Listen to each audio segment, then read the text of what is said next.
उत्तर प्रदेश की राजनीति में सियासी हलचल चल रही है। अभी कल का बयान आया है सुभाषपा अध्यक्ष ओम प्रकाश राजभर का। उन्होंने कहा कि मायावती को पीएम बनाएंगे। इस पर बातचीत करने के लिए हमारे साथ में मौजूद हैं इलाहाबाद के professor Vikram sir. Vikram sir, किस नज़र से देख रहे हैं कि सुभाषपा अध्यक्ष ओम प्रकाश राजभर ने कहा कि मायावती को पीएम बनाएं? धन्यवाद आपको। ये जो बयान है निश्चित रूप में बहुत इम्पोर्टेंट बयान है, लेकिन ये कोई नया बयान नहीं है।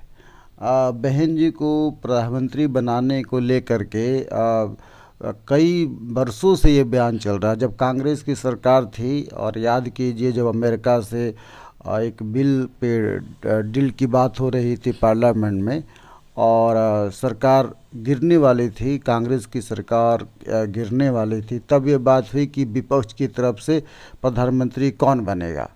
तो सीपीएम के प्रकाश करात से लेके तमाम लोग बहन जी से मिले और ये हुआ कि भारत में माने बहन जी को प्रधानमंत्री बनाना जाए। उस समय से ये बयान चल रहा है। ओम प्रकाश राजभर जी ने एक और इम्पॉर्टेंट बात कही कि इस देश में दलित अब तक प्राइम मिनिस्टर नहीं बना है। अगड़े प्राइम मिनिस्टर बने हैं, पिछड़े प्राइम मिनिस्टर बने हैं, दलित का प्राइम मिनिस्टर बनेंगे। तो दलित के प्राइम मिनिस्टर बनने को बयान को लेकर भी हम साहब कांसीराम से देख रहे हैं। अभय दुबे जो सीएसडीएस के प्रोफेसर हैं, अभय दुबे ने साहब कांसीराम के ऊपर एक किताब लिखी है, उनका इंटरव्यू किया है और साहब से पूछा था, जब अटल बिहारी वाजपेयी ने खुद साहब ने बयान दिया था पार्लियामेंट में कि आपको राष्ट्रपति बनाना है, तब भी साहब ने कहा था कि नहीं, प्रधानमंत्री के लिए मैं उपयुक्त हूँ और मुझे प्रधानमंत्री का पद मिलेगा तभी मैं प्रधानमंत्री बनूंगा। तो वहाँ से शुरू है। बीच में रामविलास पासवान की भी बात आई थी, बीपी सिंह के ज़माने में बातें हुई थी कि कौन प्राइम मिनिस्टर बनेगा दलित समाज से, तो रामविलास पासवान की बात आई थी। हालांकि रामविलास पासवान की बात उतनी चली नहीं। तो मुख्य रूप से ये दलित प्राइम मिनिस्टर बनने का बयान पुराना है और बहन जी सबसे इम्पॉर्टेंट कैंडिडेट हैं। मुझे ऐसा लगता है कि बहन जी से बेहतर दलित प्राइम मिनिस्टर के लिए बेहतर कोई कैंडिडेट आज के डेट में भारत में दिखाई नहीं पड़ता है। इसलिए जो ओम प्रकाश राजभर जी का बयान है बहुत इम्पोर्टेंट बयान है और मुझे ऐसा लगता है कि यदि सभी लोग बहन जी के नाम पे सहमति बनाए। ओम प्रकाश राजभर जी ने यह भी कहा कि अखिलेश, लालू, नीतीश, सोनिया गांधी मिलकर ये जाएं और मायावती जी से कहें कि हम आपको प्रधानमंत्री। हाँ बिल्कुल। देखिए, आप जो प्राइम मिनिस्टर कैंडिडेट होता है उसके पास तो जाना पड़ेगा, उनको मनाना पड़ेगा। उन्होंने तो ममता बनर्जी का भी नाम लिया, सोनिया गांधी का, और मुझे लगता है कि मोदी इससे अगर मोदी वर्सेस मायावती जी का अगर कैंडिडेचर पूरे सबके सामने आता है तो इससे अच्छा कैंडिडेट कोई हो नहीं सकता। और इनफैक्ट ये कह सकते हैं मोदी को टक्कर अगर कोई देने वाला है तो बहन मायावती ही दे सकते हैं। किस मामले में? इनका कानून की व्यवस्था बहुत अच्छा है, इनके वर्किंग स्टाइल बहुत इम्पॉर्टेंट है, इनका विदेश नीति बहुत इम्पॉर्टेंट है। हर नीतियों पे बहन जी का बयान जो है, बहन जी का जो स्वभाव है, काम करने का तरीका है, नेचर जो तरीका है, आप ये देखिए पूरा का पूरा जो ब्यूरोक्रेसी है बहन जी के अंदर कांपती थी। इस तरह के प्राइम मिनिस्टर की सख्त ज़रूरत है और क्विक डिसीजन लेना, तुरंत डिसीजन लेने की ताकत बहन जी के अंदर है। और आपको पता न्यूज वीक है वर्ल्ड के, उसने बहन जी को सबसे ताकतवर महिला के रूप में याद भी किया था। तो मुझे लगता है कि बहन जी एक सबसे उपयुक्त कैंडिडेट हैं। और यदि ये भी सत्य है कि बहन जी को अगर आगे करके चुनाव लड़ा जाए तो 2024 में नरेंद्र मोदी तो निश्चित तौर पे सत्ता में नहीं आएंगे। क्या आपको लगता है सर राहुल गांधी और या सोनिया गांधी या अखिलेश या नीतीश लोग जाएंगे मायावती के पास? मुझे ऐसा लगता है कि यदि कोई पहल करे तो जा सकते। बहन जी के पास तो हमेशा से सोनिया गांधी जी ही गई हैं।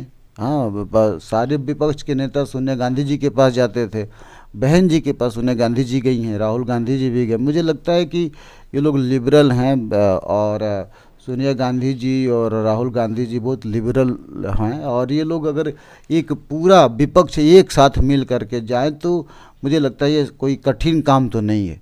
बस लोग अपना ईगो छोड़ दें। और ये ओम प्रकाश राजभर की बात बिल्कुल सही है, पिछड़े भी प्राइम मिनिस्टर हो चुके हैं, अगड़े भी प्राइम मिनिस्टर हो चुके हैं। तो ऐसी स्थिति में एक दो ही वर्ग बचता है, एक मुस्लिम बचता है, एक दलित बचता है। और आज के समय में दलितों की भागीदारी सुनिश्चित करने के लिए बहुत ज़रूरी था कि प्राइम मिनिस्टर बने। महात्मा गांधी भी एक ज़माने में कहते थे इस देश का पहला राष्ट्रपति जो हो वो दलित हो, ऐसा उन्होंने कहा। और इस तरह की जब के.आर. नारायण राष्ट्रपति बने थे तब ये कहा गया कि महात्मा गांधी का सपना पूरा हुआ।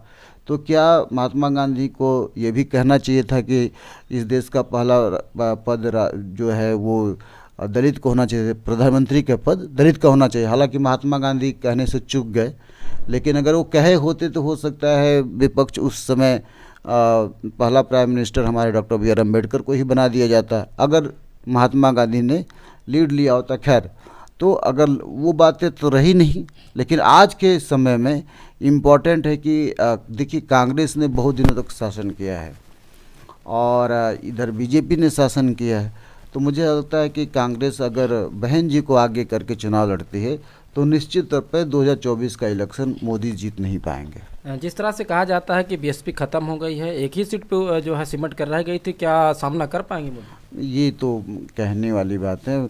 1984 से जब से चल रहा तब से यही बात कही जा रही है कि बीएसपी ख़त्म हो गई, बीएसपी ख़त्म हो गई। बीएसपी तो ख़त्म हुई नहीं, कहने वाले कहते रह गए। अगर बीएसपी ख़त्म हो जाती तो फिर तब क्यों भाई इमरान मसूद शामिल होते। अगर बीएसपी ख़त्म हो जाती, बीएसपी ख़त्म हो तो गुड्डू जमाली क्यों बहुत अच्छे वोट प्राप्त करते। बीएसपी ख़त्म होती तो शाइस्ता परवीन जो आजकल विवादों में चल रहे हैं क्यों बसपा में ज्वाइन करते हैं। अभी कल ही उत्तरांचल से कोई शर्मा नाम की महिला जो विधायक है सोनिया शर्मा क्यों बीएसपी में शामिल होते, क्यों फिर ओम प्रकाश राजभर कहते क्यों। अगर बीएसपी ख़त्म हो जाती तो ओम प्रकाश राजभर ही क्यों कहते कि मायावती को बहन जी को प्राइम मिनिस्टर बनाना चाहिए। कहीं ना कहीं ओम प्रकाश राजभर लगातार रंग बदलते रहते हैं गिट गिट तरह। मैं तो कई बार कहता हूँ रंग बदलने में ही सही, मजाक में ही सही, लेकिन बयान तो आया। और एक बात जान लीजिए कि बात रंग बदलने की नहीं है, बात यह है कि साहब कांसीराम कहते थे जो बीएसपी का पुर्जा है वो कहीं फिट नहीं बैठ सकता। तो ये बीएसपी के पुर्जा हैं, ये सब घूमते रहेंगे। ओम प्रकाश राजभर, हाँ, ओम प्रकाश बीएसपी के हिस्से ही निकले हैं, तो बीएसपी के पुर्जा है कहीं बैठ नहीं पाते तो क्या करेंगे, है ना। वो अपने को एडजस्ट करना चाहते हो, ऐसा नट बोल्ट है कि केवल बीएसपी के मशीन में ही फिट हो सकता है, तो इसलिए वो घूमते रहते हैं।